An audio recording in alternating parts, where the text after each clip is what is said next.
Aunty இந்தாங்க, நீங்க கொடுத்த சாம்பார் சாதம் எல்லாத்தையுமே சாப்பிட்டுட்டேன். ஆ அப்படியா? எப்பா என் பிள்ளைகளும் கூட மிச்சம் கொண்டு வந்துடும். நல்ல பிள்ளை நல்ல பிள்ளை. நான் போய் ஆன்டி டிபன் பாக்ஸை கழுவி போடுதேன், நாளைக்கு கொண்டு போக வேணும்ல. அங்கிள், உங்க பைக்கு சூப்பரா இருந்தது. நல்ல கதை அளந்து விடுதான். ஆமாப்பா, அது நல்ல பைக்கு, 10 வருஷம் தான் ஆகுது வாங்கி. ரொம்ப நல்லா இருந்தது அங்கிள். அங்கிள், வண்டியை உள்ள வீட்டுக்குள்ள ஏத்திட்டேன். சரிப்பா சரிப்பா, நாளைக்கும் எடுத்துக்கொண்டப்ப நீங்க இருக்கிற வரைக்கும் எடுத்துக்க. சரி அங்கிள். ஏட்டி மனசாட்சி தொட்டு சொல்லி இன்னைக்கு சாம்பார் சாதம் நல்லாவா இருந்தது? ரொம்ப நல்லா இல்லாட்டாலும் பரவாயில்லாம இருந்தது. அப்பதான் சீனியருக்கு இப்படி போய் புள்ள விட்டு போறான். ஏட்டி அதுக்கு நான் அம்மா கிட்ட நல்லா இல்லைன்னு எப்படி சொல்ல முடியும் லூசு? ஒரு காலத்துல காலேஜ்ல எப்ப என்னாரு அப்படித்தானே பண்ணிக்கிட்டு இருந்தான். இப்ப பாரு பெட்டி பாம்பா அடங்கிட்டா. இதுக்குதான் ரொம்ப ஆணவத்துல ஆடக்கூடாது நட்டி. நீ சொல்றது கரெக்டு தாண்டி, ஆணவத்துல ஆடக்கூடாதுதான். ஆனா அது ஒருத்தங்க கஷ்டத்துல இருக்கும்போது அப்படி சொல்லி சிரிக்க கூடாது. சரிங்க கிளவிமா போ. இந்த பிள்ளைகள் என்னதான் குசு குசுன்னு பேசி சிரிக்குமோ, நமக்கு சொன்னா நம்மளும் கொஞ்சம் சிரிக்கலாம். சின்னவளே, என்னம்மா காமெடி அப்பாக்குன்னு சொல்லுங்கம்மா. அதெல்லாம் உனக்கு புரியாதுப்பா. நாங்க சும்மா எல்லாத்துக்கும் கேட்க பக்கன்னு சிரிப்பேன், உனக்கு அதெல்லாம் சிரிப்பே வராது. அது சரி. அப்பா அம்மா ஒரு ஃபோன் கூட பண்ணல, எங்க இருக்குன்னு கூட கேட்கல. ஏன் இப்படி இருக்காங்க? அந்த அளவுக்கு பிள்ளையோட பணம் முக்கியமா போயிட்டோ? என்ன பங்கச்சக்க வீட்டு மொட்டை மாடியில ஒரு பையனுக்கா கை காட்டுவோம். ஹாய். யாருன்னு தெரியலையே, ஒரு ஆன்ட்டி கை காட்டுறாங்க. திரும்பிக்கிடுவோம். வேற யாரும் நினைச்சு காட்டுவாங்கன்னு நினைக்கேன். அங்கிள் நினைச்சு காட்டுவாங்களோ? ஆனா அங்கிள் ரொம்ப குண்டா இருப்பாங்களே. என்ன மூஞ்சி திருப்பிக்கிட்டு? அப்ப கண்டிப்பா அது அந்த சோனியா பிள்ளை தான். ஏதோ மாம்பழ பிள்ளை ட்ரெஸ்ஸ போட்டு முடிய வெட்டிட்டு நினைக்கேன். அதுதான் அந்த வீட்டிலே ரொம்ப திமிரு பிடிச்சது. இல்லையே, ஆம்பளை பையன் மாதிரி தானே இருக்கு. இதுக்கு மேல காத்துக்கிட்டு இருக்க கூடாது. ஓடி போய் பங்கஜக்காட்டையே கேப்போம். இங்கேயே தான் அந்த ஆன்ட்டி பார்த்துட்டு இருக்கு. சரி, நம்ம கீழே போயிருவோம். கீழே போய் உட்காரதுக்கு ஒரு மாதிரி இருக்கு. ஏதாவது கடைக்கு போயிட்டு அப்புறமா வருவோம். பிள்ளைல இந்த விசால் தம்பி எங்கம்மா? வடை சுட்டுருக்கேன், சாப்பிட கூப்பிடலான்னு பார்த்தா ஆளை காணுமே. மாடியில தாமா இருப்பான், வேற எங்க இருப்பான்? நேர்ல பார்த்தா சீனியர் சீனியர் நடிச்சுக்க வேண்டியது, இங்க அவன் இவங்க வேண்டியது நட்டி. நீங்களும் குழு சார் வந்தது குழு சார்னு சொல்லுவீங்க. அப்போ போனது அவன் இவங்க வேண்டியது. எல்லாரும் அப்படித்தான். உனக்கு வாய் ரொம்ப கூடி போச்சு. ஆமா பங்குசு, இந்த சின்னதுக்கு கொஞ்சம் வாய் அதிகமா தான் இருக்கு. ஏப்பா எல்லாத்துக்கும் குறைச்சோன்னா அப்படி நம்ம பேசவே மாட்டோம் பத்துக்க. எல்லா வீட்லயும் சின்ன பிள்ளைன்னு செல்லம் கொடுத்து வளர்த்தா அதுவே ரொம்ப எதிர்த்து பேசும். இந்த பெரிய பிள்ளைகள் தான் நல்லா அமைதியா கிடக்கும். ஆமா, இதையே சொல்லுங்க. அவ சரியான ஊம சட்டக்காரி. அப்ப என்னடி நான் ஊம சட்டை பண்ணது நீ பார்த்த? தெரியுண்டே எங்களுக்கு எல்லாம் தெரியும். சீப்பா, பெரியவளை பத்தி எனக்கு தெரியும். அவ நல்ல பிள்ளை தான். நீ வந்து சட்டையிலையும் ஈடுபடாம இருந்தா சரிதான். என்னையவே கரிச்சு கொட்டுங்க 2 வரிச்சு. இம்மா இவ வேற இந்நேரத்துக்கு வந்திருக்கல, வடைய புற தின்றுவாள. என்ன உமா? உங்க மாடியில ஏதோ திருட வந்திருக்கான்னு நினைக்க. கண்ணா உருட்டிட்டு ஒருத்தன் நிக்கா. திருடனா? எக்ஸ்கியூஸ் மீ, கொஞ்சம் வழி விடுங்க. இந்த பையன்தான். அது எங்க வீட்டுக்கு வந்திருக்கிற விருந்தாளுமா. விருந்தாளா? யாரு உங்க சொந்தக்கார பையலா? சொல்லவே இல்ல. இல்ல சத்யா கூட காலேஜ்ல படிக்கிற பையன். அந்த காலேஜ் ஓனருக்கு பையன்மா. இங்க எதுக்கு இருக்கா ஓனர் பையன்? அவங்க வீட்ல ஏதோ சின்ன பிரச்சனை போலுக்கு, அதான் நாங்க அங்க வச்சிருக்கோம். சரி, என்ன இந்நேரத்துக்கு வந்திருக்க? ஓஹோ, கதை அப்படி போகுதா? சரிக்கா, நான் வாரேன். நான் எது திருட்டு பையன் மாடிக்கு வந்துட்டானோன்னு பயந்து போய் சொல்ல வந்தேன். ரொம்ப பயந்தான். அடுத்த வீட்டுல என்ன நடக்குன்னு பயந்துட்டு இடப்ப போல. என்ன இல்ல, நீ மாடியில நடந்துட்டு இருந்தே, அப்பதான் பார்த்தேன். டீ கடைக்கு போமா, ஆளு தட்டு வந்துட போகுது. தெரியும் தெரியும். தம்பி, உன் பேர் என்ன? திமிரு பிடிச்ச பையலா இருப்பானோ? விசாலு, ஆண்டி வடை சுட்டிருக்கேப்பா, பிடிக்குமா அந்த வடை? பிடிக்கும் ஆண்டி. உமான்னு போலையா? அந்த போறேனே. விசாலாமே சினிமா நடிகர் பேரு. ஏட்டி பங்கஜம், உனக்கு கொஞ்சமாவது அறிவு இருக்கா? ஏங்க நான் என்ன பண்ணேன்? ஏன் அவட்ட எல்லா கதையும் எழுதணுமா? கேட்டா எங்க சொந்தக்கார பையன் ஏதாவது சொல்லி முடிச்சிட வேண்டியதானே. ஓனர் பையன் சண்டை போட்டிருக்கான்னு எல்லாத்தையும் அவகிட்ட போய் எழுதிக்கிட்டு இருக்க. அவ ஊரெல்லாம் போய் இல்லாது போலாதுன்னு சொல்லி கொடுப்பா. உனக்கு அறிவே இல்லை.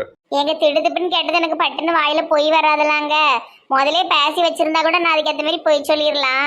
திடீர்னு வந்து கேட்கும்போது நான் என்னத்த சொல்ல? வாயை வச்சுக்கிட்டு சும்மா இருக்க மாட்டான். முதல்ல இந்த உமா ஃப்ரெண்ட்ஷிப்பை கட் பண்ணு. வழிய வந்து உட்காரும்போது என்னங்க செய்ய முடியும்? சரி வடைய அந்த பையனுக்கு கொடுமா, பாவம் அவன் பாட்டுக்கு உள்ள போயிட்டான்.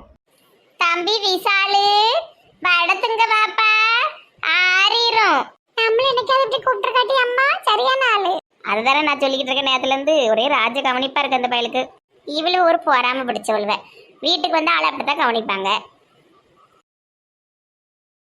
பேச்சுமணி, இங்கேயே கிடைக்க உனக்கு வீட்டு ஞாபகம் வராதா? எனக்கென யாரும் இல்லையே, உனக்கு இது தோணவில்லையே. நெசமாலுமே உனக்கு யாருமே கிடையாதா? ஆமா எலிஃபண்ட் மேடம், யாருமே கிடையாது. எனக்கு கல்யாணம் கூட ஆகல. வா மோரைக்கு எப்படி கல்யாணம் ஆகும்? ஆள் பாரு என்ன மாதிரி அசிங்கமா பிஞ்ச விளக்கு மாதிரி இருக்க. ஓ அப்படி சொல்லாதுங்க. பிச்சுமணிக்கு பொண்ணு பாத்துருவோமா? என்கிட்ட ஒரு பிச்சைக்காரிய. வேண்டாம், எனக்கு கல்யாணமே வேண்டாம். ஆமா ஆமா, இவனை கல்யாணம் பண்ணிக்க அப்படியே லைன்ல நிக்காவ. வா, நான் ஏதோ சும்மா சொன்னேன். வாமா கொல்முட்டி, என்ன விஷயம் கொண்டு வந்திருக்க? உங்க அக்கா கதைய பத்தியில காலேஜ் ஓனர் பையல மடக்கி வீட்ல போட்டு வச்சிருக்காவ. ஒண்ணு விளங்கல, தெளிவா சொல்லுடி கொல்முட்டி. ஏக்கா, அந்த பிள்ளைகளோ படிக்கிற காலேஜ் ஓனருக்கு மாவன் இருக்காம்ல, அவன் ஏதோ சண்டைய போட்டு இங்க வந்து கிடக்கான். அநேகமா காதல் விஷயமா தான் இருக்கும். அடி சக்க, காலேஜ் ஓனர் மாவனே பிடிச்சிட்டாலுல, இதை எப்படியாவது கட் பண்ணி விடணுமே. மூத்தது பரட்ட கணக்கா இருக்கும், அப்ப ரெண்டாவது பிள்ளைய லவ் பண்ணுவனா இருக்கும். எதுவும் தெரியாம மத்த பொண்ணுங்களை அப்படி பேசக்கூடாது எலிஃபண்ட் மேடம். பேய் இந்த கக்கூச கழுவி விடு, ஓடு. கழுவிட்டேன். இப்ப நான் போயிட்டு அந்த கழுவி விடுப்பா. ஏதாவது உள்ள உட்காந்துட்டு பேசிக்கிட்டே இருப்பான். பாருங்களேன், காலேஜ் ஓனருக்கு மாவன் இவங்க வீட்டுல கிடக்கா. வடலாம் சுட்டு கொடுத்துட்டு இருக்காவோ. என்னதான் நடக்க இந்த ஊர்லனே தெரியல. எப்படிதான் எல்லா வீட்லயுமே மாப்பம் பிடிப்பாளோ. பயங்கரமான திறமட்டி உனக்கு.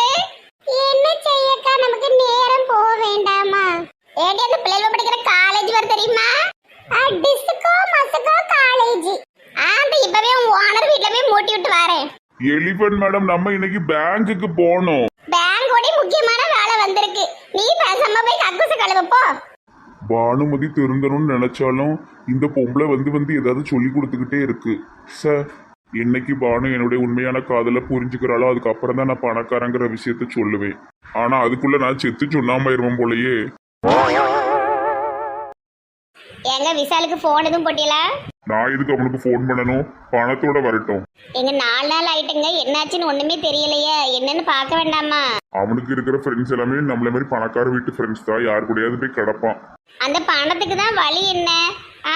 இப்படி பண்ணா என்ன செய்யுங்க? அவனு 11 லட்சத்தோட தான் வரணும், இல்ல அவனை வீட்டுக்குள்ள நீங்க விடாதீங்க. ஆமா ஆமா. காலேஜுக்கு ஒழுங்கா வரானா? ஸ்டாஃப் கிட்ட விசாரிச்சிங்களா? காலேஜுக்குலாம் வந்துகிட்டு தான் இருக்கான். எக்ஸாம் ரிசல்ட் வரட்டும், அப்ப அவன் லட்சணம் தெரியும். காலேஜுக்கு தான் இப்ப கிளம்பிட்டு இருக்கேன். வரதுக்கு சாயந்தரம் ஆயிரும். போன் போட்டே கிடக்காத. சரி சரி. ஹலோ எஜ்ஜுமி சாரே. யார் அந்த பொம்பளை? வாட்ச்மேன் என்ன பண்ணிக்கிட்டு இருக்கான்? டிஸ்கோ மஸ்கோ காலேஜ் ஓனர் நீங்க தானே? ஆமா. இப்படிலாம் உள்ளெல்லாம் வரக்கூடாது. என்னைய பார்க்கணும் அப்பாயின்மெண்ட் வாங்கிட்டு தான் வரணும். யாரும் உங்களை உள்ள விட்டது? வாட்ச்மேன் அந்த பக்கம் போனதா இந்த பக்கம் ஓடி வந்துட்டோம். இன்னைக்கு வாட்ச்மேன் சம்பளத்தை கட் பண்ணணும், அப்பதான் சரிப்பட்டு வருவான். என்ன விஷயம்? யார் நீங்க? என்னைய ஒண்ணு குறைவா இடப்படாதுங்கண்ணே. நானும் உங்களை மாதிரி கோடீஸ்வரி தான். ஆமாப்பா, அனுமதி என் பேரு. சரி, உங்க பொண்ணுக்கு எதுவும் காலேஜ்ல சீட் வேணுமா? மண்டையே பார்த்து விடுவேன். பொண்ணாம நானே ஒரு பொண்ணு, எனக்கு என்ன கல்யாணம் இல்ல, வாலிபு பிள்ளை. ஆளை பாருங்க ஆள. அனாத ஆசிரமத்துல இருந்து இது வந்திருக்கீங்களா? யோ சறுக்கு மரம், என்னன்னே கேட்காம பேசிக்கிட்டு இருக்கிறது. முதல்ல நான் என்ன சொல்ல வரேன்னு கேளும். யாரை பார்த்து சறுக்கு மரங்க? வாய் கிழிச்சிருவேன். அவர் எவ்வளவு பெரிய ஆள் தெரியுமா? முதல்ல யார் நீ? உன்னை யார் உள்ள விட்டது? வெளியே போடி. எங்க கோண கொண்ட கொஞ்சம் பேசாம இருங்க. உங்க மகனை பத்தி சொல்ல வந்திருக்கேன். என் மகனை பத்தி என்ன சொல்ல வந்திருக்க? உங்க மொவன் எங்க அக்காக்காரி வீட்டுல கிடக்கான். அங்க 2 பொட்ட பிள்ளைகள் இருக்கு. எவளுக்காவது ஒருத்திக்கு கெட்டி வைக்க போறா. அவளே ஒரு பணத்தை ஆசை பிடிச்ச பாயி. உங்க அக்காவா? ஆமா ஆமா, அவ வீட்டுல 2 பொட்ட பிள்ளை வச்சிருக்கா. காலேஜ் தான் படிக்க, உங்க காலேஜ்ல தான் படிக்கி. கெட்டி வைக்க போறா. நீங்க தெருவுல நிக்க போறீங்க. இந்த லேடி என்ன சொல்லுது? இருங்க பொறுமையா கேட்போம். அதான் பெரிய இடத்து ஆளா இருக்காரே, கேவலப்பட்டக்கூடாதுன்னு சொல்ல வந்தா என்னைய கவலமா பேசுறீங்க ரெண்டு பேரும். உங்க மகனுக்கு அங்க மாப்பிள்ளை மரியாதை வடை சுட்டு கொடுக்காவ, காலேஜுக்கு கொண்டு விடுதாவ, எப்படியோ யார் அவங்க? அந்த பிள்ளைகளும் உங்க காலேஜ்ல தான் படிக்கி. சத்தியா சோனியா, அவ அம்மா பேரு பங்கஜம். வீடு வந்து 4வது தெரு, அரச மர தெருவு, 6வது வீடு. ரொம்ப நன்றி, சொன்னதுக்கு நான் பாத்துக்கிறேன். அவனை சீக்கிரம் கூப்பிடுங்க ஐயா, கல்யாணம் பண்ணி வச்சிருவாளுவே. சரிம்மா, நாங்க பாத்துக்கிறோம், நீங்க கிளம்புங்க. ஏங்க அவங்களுக்கு ஒரு 100 200 கையில கொடுத்து விடுங்க, சொல்லதுக்கு வந்திருக்காங்க பாத்தீங்களா. 100 200 நானே கோவாடிஸ்வரி 100 200க்கு வந்து நிக்க நினைச்சுக்கிட்டு இருக்கேன். பாமா எனக்கு 100 200 கொடுத்தா வாங்கிக்கிடுவேன், மண்டைய பிச்சு எரிஞ்சிடுவேன். பணத்துக்கு வந்த மாதிரி நினைப்பாவங்கவா. இவளும் தர மாட்டா, கொடுக்கறவளையும் வாங்க விட மாட்டா. இந்த லேடி என்னங்க சொல்லிட்டு போகுது. அதான் சொல்லிட்டேன், கூட படிக்கிற பிள்ளைகள் வீட்டில் போய் கிடக்கான்னு. ஏதாவது பிள்ளைகளோ சரி பாவமேன்னு சொல்லி இறக்கப்பட்டிருக்கோம், இல்லைன்னா இவன் யார்ட்டையாவது ஏதாவது பொய் சொல்லி உட்காந்துருப்பான். இது பெரிய விஷயம் கிடையாது, நீ அதை ரொம்ப போட்டு குழப்பிக்கிட்டு இருக்காத. அப்படி உடனே கல்யாணம் பண்ணிட மாட்டாங்க யாரும், ஏதாவது ஒரு மனிதாபிமானத்தில் சேர்த்துருப்பாங்க. அப்படி சொல்லாதுங்க. இதே அவங்க ஒரு கஷ்டப்பட்ட இல்ல ரொம்ப ரொம்ப ஒரு வசதியே இல்லாத ஒரு பையனா இப்படி சேர்த்து ராஜ மரியாதை பண்ணுவாங்களா? பணக்கார வீட்டு பையனா இருக்க போய் தானே பண்றாங்க. ஆமா ஆமா, அது நம்ம யோசிக்க வேண்டிய பாயிண்ட் தான். என்ன செய்ய ஒண்ணுமே புரியல. மண்டல தட்டி வீட்டுல கொண்டு வந்து விட்டா அந்த பணத்துக்கு கணக்கே இல்லாம போயிரும். அப்படி இதே மாதிரி நிறைய வட்டி பண்ண ஆரம்பிச்சிருவான். ஒரேடியே அங்கேயே விட்டா ஏதோ ஒரு வீட்டுல போய் செட்டில் ஆயிடக்கூடாது. என்னங்க செய்ய? ரொம்ப நீ கற்பனை பண்ணாத, அந்த மாதிரிலாம் எதுவும் ஆகாது. அவன் பணத்தோடய வரட்டும், அது வரைக்கும் எங்கனாலும் கிடக்கட்டும். இந்த மனசு எப்படி பேசாரு, எனக்கெல்லாம் உள்ள பக்கு பக்குன்னு அடிக்குது. ராணி, நீ இனிமேல் என்னை விட்டு போகக்கூடாதுடி, சத்தியம் பண்ணி கொடு. எப்போவுமே உன்னை விட்டு நான் போகவே இல்லையா மாமா, ஏன் இப்படி பேசிட்டே இருக்க? பைத்தியம் பைத்தியம். நீ நிறைய நாள் என்னை விட்டுட்டு போயிட்ட தெரியுமா? ஆஃபீஸ்லலாம் வேலை பார்த்துட்டு ஸ்டைலாக இருந்தேன், அழகாக இருந்தேன். ஆனால் எனக்கு அது வேண்டாம், இதுதான் வேணும், இந்த ராணி தான் எனக்கு பிடிக்கும். என்ன மாமா, நேரத்துல இருந்து என்னலாமா உளறிட்டு இருக்க? அது எனக்கு எரிச்சலா இருக்கு மாமா, அதை பத்தி பேசிக்கிட்டே இருக்க, கதை விட்டுட்டு இருக்க. ஏதோ சினிமாவை பார்த்து தானே சொல்லிட்டு இருக்க. நெசமாதான், நீ ஊரில் போய் கேள, நீ என்னைய மறந்துட்டு நீ வேற ஒருத்தியாக தான் இருந்த. அப்படிலாம் இருக்கவே மாட்டேன் மாமா, நான் உன் மேல உசுரே வச்சிருக்கேன். செத்தாலும் அப்படி நடக்காது, பொய் புழுவாத புழுவாண்டி. பரவாயில்லையே, ஒரு நாள்ல மருந்து நல்ல வேலை செஞ்சுட்டு போலையே. நிறைய பேர் கேட்டீங்க ராணியை பைத்தியமாக்குனதுக்கு பதிலாக அவ புருஷனை சரியாக்கியிருக்கலான்னு. திருப்பி அவரு மறந்துட்டு போவாரு, இந்த பிள்ளை நடுவில் நின்றுட்டு கிடக்கும். அவங்க பழைய வாழ்க்கையை கொடுக்கறது தான் நல்லது. இதுதான் ஒரு அவங்களுக்கான வாழ்க்கை, அவங்களுக்கான ஒரு மரத்தில் வீடு, மீன் பிடிக்கிற தொழில், ஒரு அழகான பாப்பா. இப்படி தான் அவங்க முதல்ல இருந்தாங்க, எப்போவுமே இருக்கணும். அதுதான் அவங்களுக்கும் நல்லது, அவங்கள சுற்றி இருக்கிறவங்களுக்கும் நல்லது. ராணி சரியாயிட்டான்ட்டு அவன் புருஷனையும் சரி பண்ணா, 2 பேரும் தனித்தனியாக பிரிஞ்சு அந்த பிள்ளைலாம் அனாதையாகும். இதுதான் கரெக்டான முடிவு. இப்படி அவங்க சந்தோஷமா இருக்கட்டும், அவங்கள தொந்தரவு பண்ணக்கூடாது, பாவம். மாமா எனக்கு இன்னைக்கு தான் குழம்பு வச்சு தரணும். இவங்க 2 பேரோட மென்டல் கண்டிஷனும் கொஞ்சம் அப்படி இப்படி தான் இருக்கு. 2வது குழந்தை எதுவும் ரெடி பண்ணிடக்கூடாது. என்னைக்கும் இல்லாம இன்னைக்கு 2 நாளா மாமா ரொம்ப அன்பா இருக்காரு.